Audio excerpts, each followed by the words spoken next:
जय हिंद प्यारे साथियों, बहुत बहुत स्वागत करता हूं आप लोगों को अपने चैनल वैकेंसी पॉइंट पर। तो दोस्तों एक बार फिर से हाजिर हूं आप लोगों के सामने। इस वीडियो में मैं बात करूंगा कि इस भर्ती को लेकर किस तरह से राजनीतिक मुद्दे उठ रहे हैं और बहुत ही ज़्यादा बड़े पैमाने पर, जो कि आप देख रहे होंगे। यूपीएसआई की 9,534 पदों की ये भर्ती एक अपने आप में बहुत ही बड़ी भर्ती है, जो कि प्रदेश को 10,000 लगभग 10,000 दरोगा एक साथ बना कर देगी। तो ऐसे में इस भर्ती में बहुत सारी चीज़ें सामने आ रही हैं कि इस भर्ती में धांधली हो गई है और उसके बाद इस भर्ती में अब विलंब होता दिख रहा है, जो कि चुनाव भी आ गया है और चुनाव के चलते इस भर्ती प्रक्रिया को पूर्ण होने की कोई भी गुंजाइश नज़र नहीं आ रही है। और बात कर लें कि उसके पहले ही धांधली को लेकर अभ्यर्थियों ने कोर्ट में रिट दाखिल कर दी, जिसकी वजह से इस भर्ती में थोड़ा सा और विलंब हो रहा है। अगर ये रिट ना होती तो दोस्तों इसकी प्रक्रिया में लगभग आगे अब कार्रवाइयाँ बढ़ चुकी होती। अब उसके बाद मैं आपको बता दूँ कि कोर्ट में रिट एक्सेप्ट हो जाने के बाद अब ये एक अलग उम्मीद जताई जा रही है कि अब इसकी जाँच होगी या फिर इसका री एग्ज़ाम कराया जाएगा, क्योंकि 160 क्वेश्चन में से 158 क्वेश्चन करने वाले अभ्यर्थी इसमें शामिल हैं। और एक अभ्यर्थी नहीं बल्कि कई सारे अभ्यर्थी, और शायद ही जितनी पोस्ट है इतने अभ्यर्थी इसमें 120-130 प्लस से ऊपर हैं जो इसमें शामिल हैं। तो दोस्तों आपको बताता चलूं कि डीवीपीएसटी में भाग लेने वाले अभ्यर्थी भी 100% श्योर नहीं है कि वो फाइनल मेरिट में आएंगे या फिर नहीं आएंगे। जैसे कि एक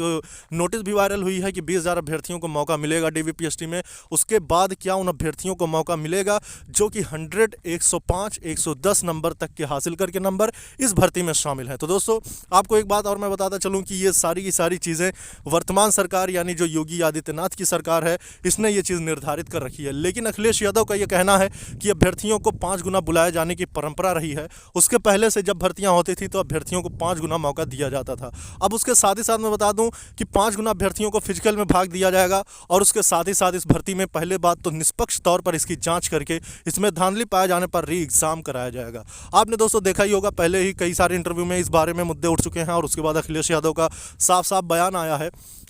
उसके बाद आपको मैं बताता चलूँ दोस्तों कि इस भर्ती में लगातार हुई धांधली में जो कि सपा कार्यकर्ताओं से बहुत सारी बातचीत हुई, जिसमें उनके नेता भी शामिल रहे हैं और उनके विधायक भी शामिल रहे हैं। तो उनसे भी बातचीत में ये चीज़ें सामने आई हैं कि यूपीएसआई भर्ती में धांधली हुई है और धांधली पाए जाने पर जब इसकी जांच की जाएगी, अगर धांधली पाई गई तो इसको फिर से इसके एग्ज़ाम कराए जाएंगे और नई सरकार बनते ही इसमें नए तरीके से इसकी भर्ती प्रक्रिया को पूर्ण किया जाएगा। वैसे भी उनकी घोषणा पत्र जारी हो चुका है समाजवादी पार्टी का, जिसमें भर्तियों को लेकर बहुत ही ज़्यादा रोजगार के मुद्दे को बहुत ही ज़्यादा अखिलेश यादव ने ऊँचा उठाया है। तो दोस्तों अब बात करते चलें कि इस भर्ती में शामिल होने वाले अभ्यर्थियों की जो कि इंतजार कर रहे हैं कि उनका डीवीपीएसटी होने वाला है। तो दोस्तों मैं आपको बताता चलूं कि चुनाव के चलते और उसके साथ ही साथ 29 तारीख को इसकी कोर्ट की जो डेट लगी हुई है उसके चलते इस भर्ती में डीवीपीएसटी और उसके साथ ही साथ इसकी रनिंग का लेकर कोई अपडेट तो नहीं, लेकिन रिजल्ट घोषित हो सकता है। लेकिन उसकी भी गुंजाइश 29 जनवरी के बाद है दोस्तों, क्योंकि 29 जनवरी तक जब तक कोर्ट का आदेश नहीं आ जाता तब तक भर्ती को होल्ड किया गया है। और ये चीज़ें सिर्फ एक अनुमानित नहीं, 100% श्योर है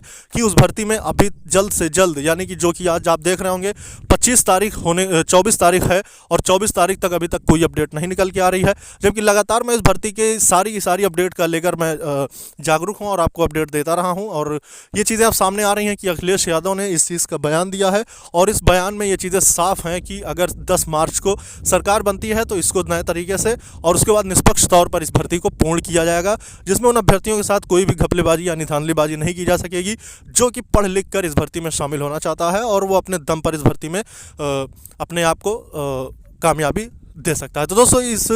तरह की सारी जितनी भी खबरें आ रही हैं और आपने देखा किस तरह से अभ्यर्थियों ने आंदोलन भी किया है और उसके बाद कोर्ट में की शरण ली है और उसके बाद अब उसे जल्द से जल्द इस भर्ती को निष्पक्ष तौर पर उसके जांच कराए जाने के आदेश का इंतजार कर रही है। और जैसे ही आदेश होता है तो दोस्तों इसका पूरा समीकरण और पूरे के पूरे गणित बदल जाएंगे, जिसमें आप ये चीज़ देख सकेंगे और आपको ये मिलेगा कि उन अभ्यर्थियों को या तो बाहर किया जाएगा जो कि धांधली में शामिल हैं, या फिर उन अभ्यर्थियों को या फिर इस भर्ती को फिर से नए सिरे से इसके एग्ज़ाम कराकर फिर से इसकी चयन प्रक्रिया को आगे बढ़ाया जाएगा। तो दोस्तों जितनी भी अपडेट आ रही है सारी वैकेंसी पॉइंट चैनल पर आपको मिलती रहेगी। तो वीडियो को लाइक करना और शेयर कर देना सभी मित्रों के साथ और चैनल से जुड़ जाना, क्योंकि जितनी भी अपडेट आती रहेगी सब के सब मैं आपको अपने चैनल के माध्यम से आप तक पहुँचाने की कोशिश करूँगा। इस वीडियो में इतना ही दोस्तों, फिर मिलेंगे दूसरी वीडियो में नई अपडेट के साथ। जय हिंद, जय भारत।